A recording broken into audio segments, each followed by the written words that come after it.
Stanley retrotrajo una vez más la medida del gobierno y van a volver a pagar las pensiones. Pero yo les creo porque está publicado en Clarín, ¿ven? Entonces ahora sí, ahora es oficial.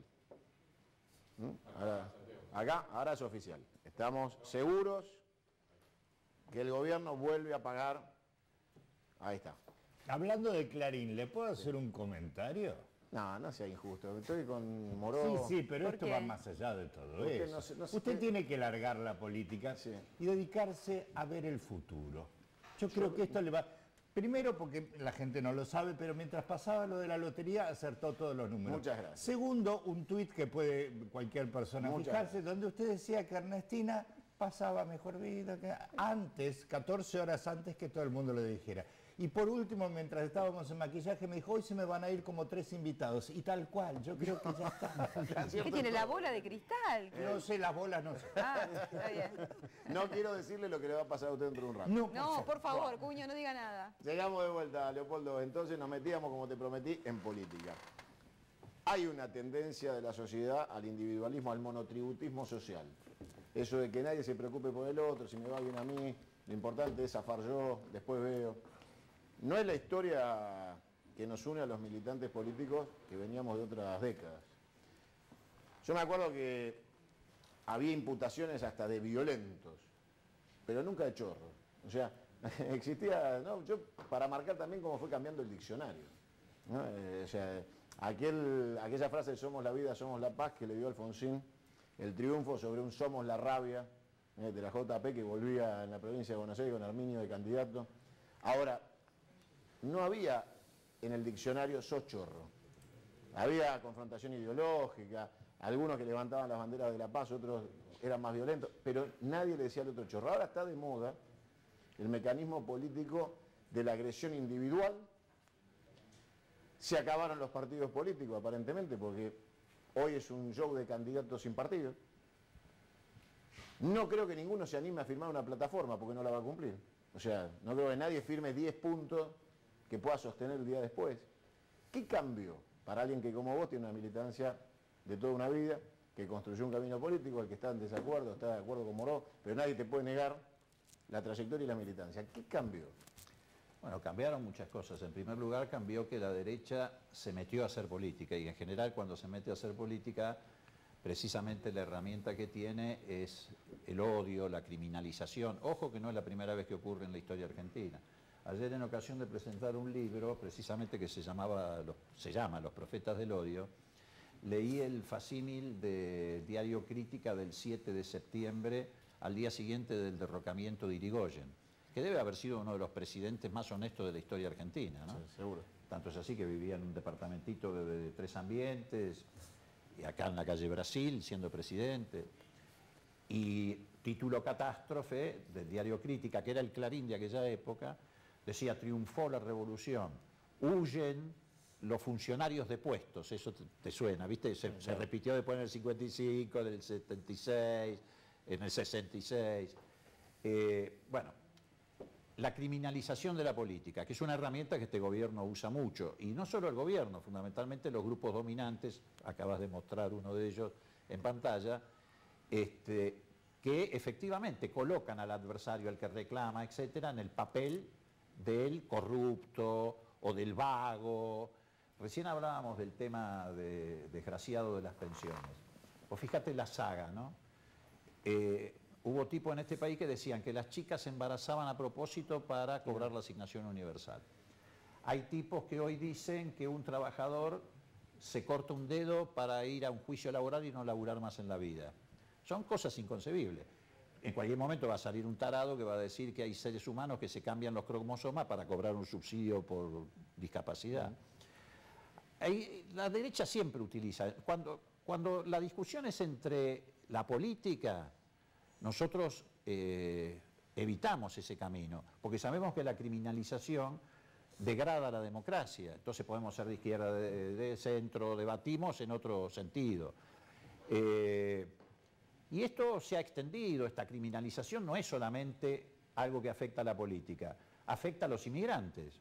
Han criminalizado a los inmigrantes para hacernos creer que el laburo en la Argentina se pierde por culpa de paraguayo y boliviano y no por culpa de estas políticas que se vienen aplicando del 2015 en adelante. O la criminalización de los jóvenes, otra vez ha vuelto a ser, como en la década del 70, 80, peligroso ser joven. Entonces los corren en los colegios secundarios, se meten en la patota policial, te invaden las universidades. En 2 oportunidades, en Jujuy y en Mar del Plata, se metió la policía. La criminalización de la pobreza, ni hablar. Es delito ser pobre, vos no tenías derecho a tener un televisor, etcétera. Es parte de toda una construcción cultural. ¿Por qué? Porque estos grupos dominantes quieren construir un sentido común. Y ese sentido común lo tienen que construir sobre la base de estas políticas, porque si se discute la realidad económica, si es la agenda económica, están perdidos. Ellos prefieren que se los califique como el gobierno de la mano dura y la represión y no como el gobierno de los ricos.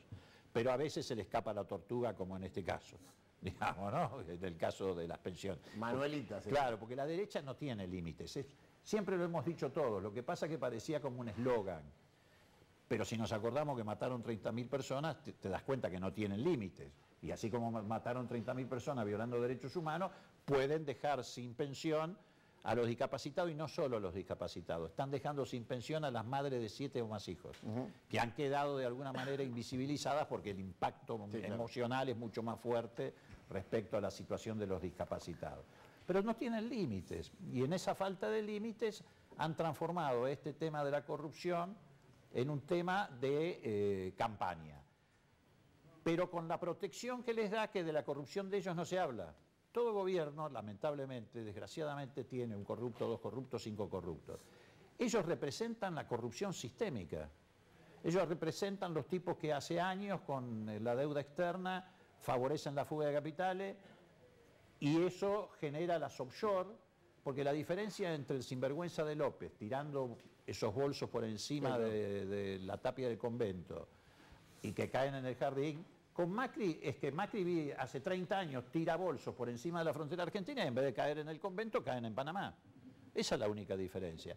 Y además con la sospecha de que esa plata que tenía López es probable que se la haya dado Calcaterra, el primo de Macri, en una de las coimas de obra pública. Por eso cuando Cristina planteó, bueno, vamos a promover una investigación de toda la obra pública en la Argentina, se hicieron los boludos. Miraron para otro lado, los jueces, el Congreso, nadie quiso investigar toda la obra pública en la Argentina, porque ahí está la corrupción sistémica. No la de un sinvergüenza como ese, que bueno, habrá 1, 2, 3, 10, pero la corrupción sistémica viene de ellos. Los grupos dominantes son los que generan el odio, los grupos dominantes son los que generan la corrupción sistémica, los grupos dominantes son los que te generan la pobreza. Y bueno, en ese escenario estamos en este momento, desgraciadamente. ¿Dónde se enmarca el Moró radical? ¿Dejaste de ser radical? No, todo lo contrario. A mí me hicieron un favor echándome del partido porque me permitieron seguir siendo radical, irigoyenista y alfonsinista. Si yo me hubiera quedado, no sería nada de eso. Vos fuiste candidato a presidente del radicalismo, el momento más crítico del radicalismo. Más crítico. Por supuesto no me alegra la cantidad de votos que sacamos, cerca del 3%, pero a veces hago este cálculo. Vos sabés que en esa elección, que fue posterior a la terrible crisis que vivió la Argentina, sí, pero no solamente que afectó al gobierno de la Alianza de la Rúa, sino que afectó toda la estructura social de la Argentina, la derecha, como lo está intentando ahora, quería jugar con las blancas y las negras. Y entonces habían armado un escenario donde el balotaje iba a ser entre Menem y López Murphy. Mirá vos, lo que teníamos que elegir, entre Menem y López Murphy, en un momento de crisis donde estábamos incluso discutiendo si la Argentina se iba a dolarizar o no. Todo eso se ha ido olvidando. Y nuestra decisión, que fue muy dura, de sostener eso, permitió retener, aunque sea con la sigla partidaria, un porcentaje que le impidió a López Murphy, exactamente por esa diferencia, entrar en el balotaje. Y entra Kirchner, lejos, pero entra. Y bueno, ya cambia el escenario político de la Argentina. Es lo único que me alegra de aquella elección. O sea, fuiste el diferencial. El diferencial, con pocos votos, pero el diferencial. Reteniendo esos votos que tal vez por antiperonismo, gorilismo, y sobre todo porque se trataba de votar contra Menem, por ahí se hubieran ido con López Murphy. Entonces los argentinos hubiéramos tenido que optar entre Menem y López Murphy. Cuando vos, digamos, defendés posiciones ideológicas, chocás con los López. Evidentemente estorban a cualquier discurso los personajes como López. Obviamente.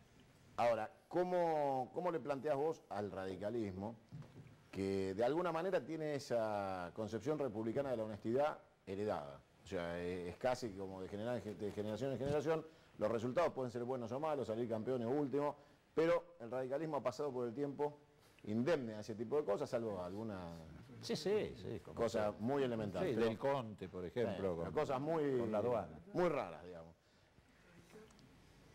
¿Te cuesta hacer política en medio de esa situación donde los espacios políticos se permiten los 5 corruptos que vos decís? O sea, que están ahí. Yo me acuerdo, a ver, el gabinete de Alfonsín, haces memoria y te vas para atrás y no te imaginas en aquel gabinete nadie que no estuviera preocupado por la nación argentina. O sea, uno no se imagina a Storani diciendo... No, al padre, digo, No, está claro. A ver, los gobiernos radicales de Irigoyen, Iria y Alfonsín, con todos sus errores y defectos, ninguno se apartó de la defensa del interés nacional y popular. Tuvieron errores, etcétera, pero la línea directriz era esa, no apartarse de esa defensa. Yo creo que... ¿Te lo salteaste a Frondizi a propósito? Y sí, porque Frondizi traicionó la nación, traicionó las banderas nacionales. Precisamente el valor de Irigoyen, de Iria y de Alfonsín fue que defendieron los valores nacionales. Yo creo, por ejemplo, que el gobierno de Iria fue uno de los gobiernos más nacionalistas que tuvimos, independientemente de su origen, que fue un origen viciado porque estaba el peronismo proscripto, ¿no? Pero fíjate, un gobierno que anuló los contratos petroleros de las 7 hermanas, que dictó una ley de medicamentos, que le metió el dedo en la oreja y en otro lugar a los grandes laboratorios internacionales, que fueron los que además financiaron el golpe de Estado en la Argentina, confesado por los que recibieron la plata para el financiamiento. Que se plantó y cuando China todavía no estaba ni siquiera en Naciones Unidas, hizo un convenio directo con la Junta Nacional de Grano y le vendió 20 millones de toneladas de trigo a China, con una ventaja para la Argentina porque lo vendió por encima del valor internacional, pero con una decisión política. Que se plantó y dijo: yo no mando tropas argentinas a la invasión norteamericana de Santo Domingo. Después puede haber tenido otro tipo de errores, más allá de que la inflación en aquel momento fuera el 6% anual, etcétera. Pero que no se apartó de la defensa del internacional, no hay duda, lo echó del despacho un día a Rockefeller, nada más y nada menos. Cuando hablaste de la deuda, no debe haber negociado más vil y ruin en la Argentina, sistemático y sustentable, que la renegociación de la deuda.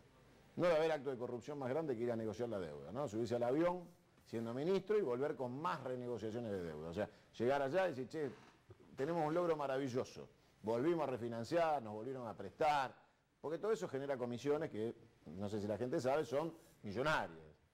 Y que siempre y si hay una... no, preguntarle al hermano de Caputo. Claro, ¿no? ¿Le podemos preguntar? Le puede preguntar. Entonces yo digo, ¿se puede en la Argentina? Porque Rodríguez Sá un día declaró el default. Sí, señor. El plato dijo: hasta acá llegamos. Lo aplaudió todo el Congreso de pie. A los 4 días vino otro presidente y dijo: vamos a pagar todo. Lo volvieron a aplaudir de pie los mismos que habían aplaudido 4 días antes. Es un país bipolar, complicado. ¿Vos crees que en algún momento existirá una política de Estado en materia de endeudamiento que impida que una bestia endeude la Argentina en 95.000 millones en 16 meses? A ver, existió una política que casi fue una política de Estado, porque no fue precisamente lo más criticado durante el gobierno de Néstor y de Cristina, que fue la del desendeudamiento. Muy pocos criticaron esa política de desendeudamiento, más allá del título, de si le había pagado al Fondo Monetario o no le había pagado. Pero lo cierto es que hizo una quita extraordinaria. Tuvo sí a favor la declaración del default. Claro. La declaración del default le despejó el camino, digamos. Le dio el piso. Le dio el piso. Y después de esa declaración del default, bueno, vino lo que vos decís y después vino la política de desendeudamiento, que significó una quita extraordinaria, impensable, de la carga de la deuda. Por eso la Argentina, por eso y por otros factores, obviamente no solamente por eso, pero por eso la Argentina tuvo un larguísimo periodo de crecimiento y de expansión que se reflejó en un aumento del trabajo, de las pymes, del crecimiento de parques industriales, etcétera, etcétera, etcétera. ¿Me das un minuto que voy a charlar con el panel? Pero cómo no. Altamira Estamos está charlando como con loco, Leopoldo Moró, no se vaya, ¿eh? Me hace gestos, ¿Quién? me hace ¿Quién? señas, Altamira. Altamira. A ver. Te cuento rápido. Este es un verso nacional argentino de que los radicales son honestos. Vos lo dijiste con total, como te digo, Estoy convencido. ingenuidad. No, estoy convencido. No estás convencido. ¿Tenés prueba de lo contrario? Cuando yo era chiquito, sí, te voy a contar. A ver. Cuando yo era chiquito, Bueno, mis papás me explicaban por qué había subido Perón. Una de las cosas que me contaron de por qué había subido Perón fue por la gran estafa del sector eléctrico de la CHADE hecha por la Unión Cívica Radical en el Consejo Deliberante de la Ciudad de Buenos Aires. En mi vida personal, la primera experiencia de chorros de la cosa pública la tuve con la UCR. Vos me podrás decir, bueno, es un ángulo sesgado porque tu casa era peronista. Pero como todo el mundo era peronista, parece que todo el mundo había llegado a la conclusión. Santiago, discúlpame, ¿eh?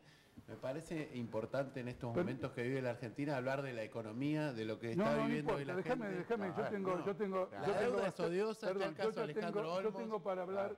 Ahora no vamos a meter, tengo bastante experiencia y trayectoria para saber, siendo funcionarios de lo que gobierno tengo que que le hablar. saca las becas. No importa. Ahora vamos. Luego vos te acordás la Banelco con De la Rúa. A ver, está bien, pero ¿Te acordás la Banelco con De la Rúa? Sí, pero no se provoque que De la Rúa sea hambre, corrupto. No es el tema... Sí, pero no se provoque que De la Rúa sea corrupto.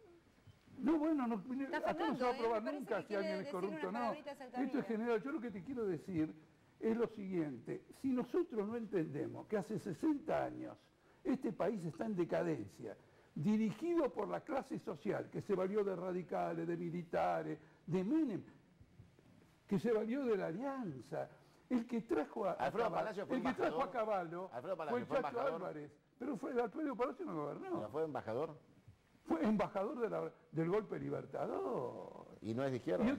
No, de ninguna manera. ¿Qué sería Palacio? No, que tiene que ver, hay un montón de gente que se dice de izquierda, por ejemplo, el Pero partido... si usted me dice que Palacio no es de izquierda, too much. O sea, llegamos al colmo. No se trata de eso. Hay gente que se dice... Cerramos, Altamira. No, hay gente... Pero la historia argentina es muy clara.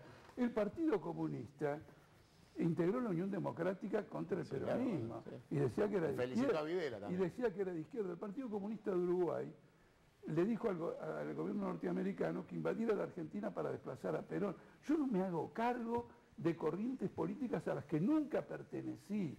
Estoy simplemente tratando de trazar una situación objetiva que es esta. Hay una clase social que se valió de todos estos partidos para hundir a la Argentina en una decadencia durante 60 años.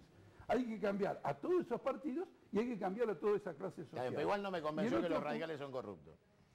No, ¿cómo los radicales van a ser corruptos en general? Tienen una trayectoria política. Por ejemplo, yo milité bastante contra el golpe contra Ilia, pero no hubo, en la Unión Cívica Radical no movilizó a nadie, como tampoco movilizó Irigoyen el 6 de septiembre. Se entregaron. Yo reclamo, como también, por ejemplo, soy crítico de Perón, muy crítico, por haberse ido del país y no haber dado a los trabajadores los medios para enfrentar el golpe gorila. No, pero volvió. Y más volvió para crear las 3A. Dejémoslo porque... Ese es injusto, Altamira. ¿Cómo voy a ser injusto? Es injusto. Me parece ¿Cómo voy a ser ingrato, injusto?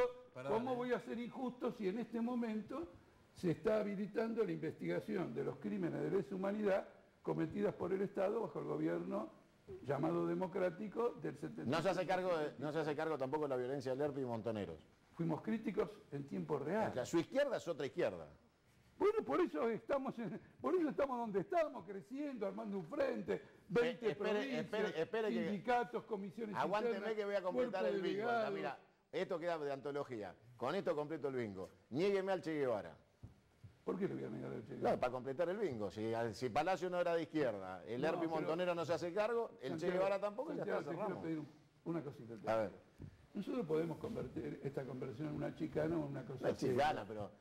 No, porque, a ver, la Junta Consultiva fue el apoyo de los comandos civiles, la forma institucional, que tuvieron los comandos civiles donde estaba Mariano Grondona, no solo Alfredo Palacios, ¿no es cierto?, para voltear al gobierno peronista y empezar un periodo de regresión política, represiva, que culmina con el golpe de Videla. Sí. Entonces Palacio hizo eso. 2 años después, eso fue en el 55-56. En el año 61 se presenta como candidato Alfredo Palacios en la capital federal defendiendo la Revolución Cubana y gana las elecciones en la capital federal. ¿Te das cuenta? Mirá qué giros bruscos. Pero eso no quita que ayudó y trabajó por el derrocamiento de Perón por Aramburu Rojas. ¿Me permitís? A ver, Leopoldo. Una sola cosa, digo. En un relato histórico vos podés tomar hechos anecdóticos que apuntalen tu teoría.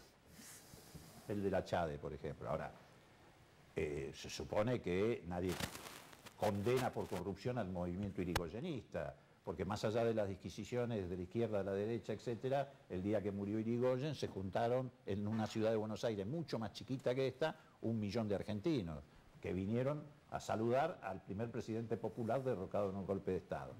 Si vos entras en el campo de lo subjetivo, bueno, todos podemos haber cometido el error de jugar para otro. Por ejemplo, la izquierda en la última elección, en vez de llamar a votar contra Macri, llamó a votar en blanco. Y esa fue la diferencia que le permitió a Macri ganar la elección. Yo podría decir son cómplices de Macri, lo que sería una exageración. Tuvieron una equivocación táctica, estratégica. No tuvimos un acierto. No tuvieron porque un acierto. todo lo del Frente para la Victoria Salvo que han votado 100 leyes de Macri. Bueno, no me interrumpa que yo no 100 hablo. leyes de Macri. Yo no hablo así. Salvo que los trotskistas tengan siempre la idea de que cuanto peor mejor. En este caso, si se mantienen esa idea, acertaron. Pusieron lo peor en el gobierno para creer que de ese lugar podían crecer ellos. Con una mayoría kirchnerista en el Congreso que votó 100 leyes a Macri. Macri gobierna por el apoyo del Congreso, incuestionablemente, por el apoyo de la burocracia sindical, por el apoyo de la UCR, y por el no apoyo de la izquierda. Y por el no apoyo de la izquierda que podría haber evitado que Macri fuera presidente. Nosotros salvamos nuestra autoridad moral, no haciéndonos cómplices de los que iban a sostener al gobierno macrista. Y arruinaron Cuando Santiago denuncia un incremento de la deuda externa de 95.000 millones de dólares, es porque ustedes se la votaron en el presupuesto del Congreso. A ustedes, por este motivo, la izquierda nunca lo va a votar. A ver, Altamira, vamos a abrir el debate a los demás. Franco Laporta, bienvenido, ¿cómo le va? ¿Qué tal? ¿Cómo anda, Santiago? Bueno, arrímese al micrófono. A ver, ¿cómo ve usted? ¿Qué edad tiene usted? 49. Desde los 49 años, usted fue secretario de Servicios Públicos de la Provincia de Buenos Aires, interventor de la Lotería de la Provincia de Buenos Aires, fue diputado, presidente de la Comisión de Presupuesto de la Provincia de Buenos Aires. Correcto. ¿Cómo ve hoy la Argentina y esta discusión? ¿De dónde estamos parados? ¿Para dónde vamos? ¿Cuál es la situación económica? El gobierno se niega a hablar de economía. En la Argentina hay de todo menos crisis económica. Bueno, primero el gobierno se niega a hablar de todos los problemas que hay y trata de generar un manto de estratégico para no hablar de los temas que realmente le importan a la gente. Yo escuchaba, digamos, la historia en términos políticos y también los vaivenes de la historia política tuvo que ver con la historia económica argentina, también ha tenido vaivenes que fueron en sintonía con los desaciertos políticos que hemos tenido. Y lo que está pasando en la Argentina ahora no escapa a eso.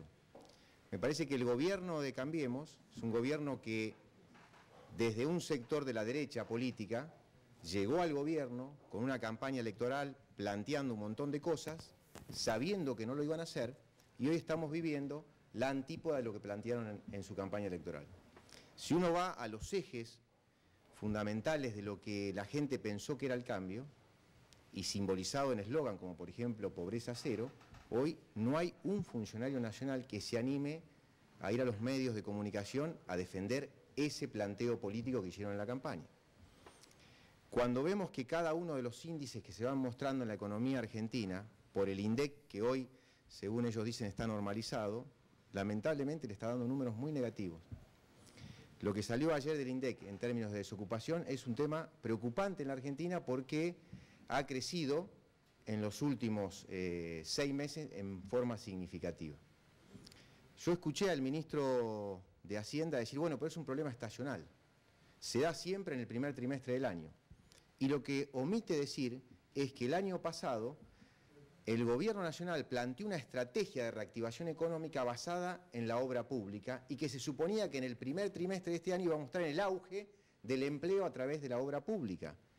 Si eso fue así, es más preocupante todavía el desempleo que ha crecido. Si lo vemos en términos de subocupación, que también ronda el 10%, hoy tenemos 3.500.000 personas en la Argentina con subocupación o desocupadas. Eso después cómo se refleja en la vida diaria de doña Rosa, de don Pepe, que no pueden sostener el plato en la mesa, que no pueden sostener su vida diaria, que han decrecido en su situación social en términos de bienestar, y lamentablemente esa es la realidad que el gobierno de Cambiemos no quiere discutir. Y que me parece que hay que poner sobre la mesa. Cuando nosotros estamos discutiendo muchas instancias que tienen que ver con la conformación de lista, con candidato, con frente, estamos distrayendo tiempo en este tipo de cuestiones que la verdad son los más importantes para analizar. Vamos a hacer una cosa, le voy a pedir a la directora si me pone al Alberto, como le dicen en la patria chica de los puntanos, y volvemos, vamos a un corte y volvemos más, Leopoldo Morón, más debate, más enojo de Altamira, que pide que voten a la izquierda, y nos metemos con la gran macro. Un vasito de agua. Nos metemos con la gran macro. La Tecla sigue saliendo toda la semana, ¿qué día? ¿Por qué enojo? Todos los martes a la mañana. Los martes a la mañana. Porque se enoja Altamira usted. No, yo no me enojo. Vamos con el Alberto. Mira, escucha al Alberto que seguro se va a enojar. Aprenda de la gestión. Es fácil estar en la tribuna. Aprenda de una gestión. Vamos con el Alberto, vamos a la tanda y ya venimos. No se enoja Altamira, si la izquierda crece. Si no me sigue, nada, diga que no. Crece.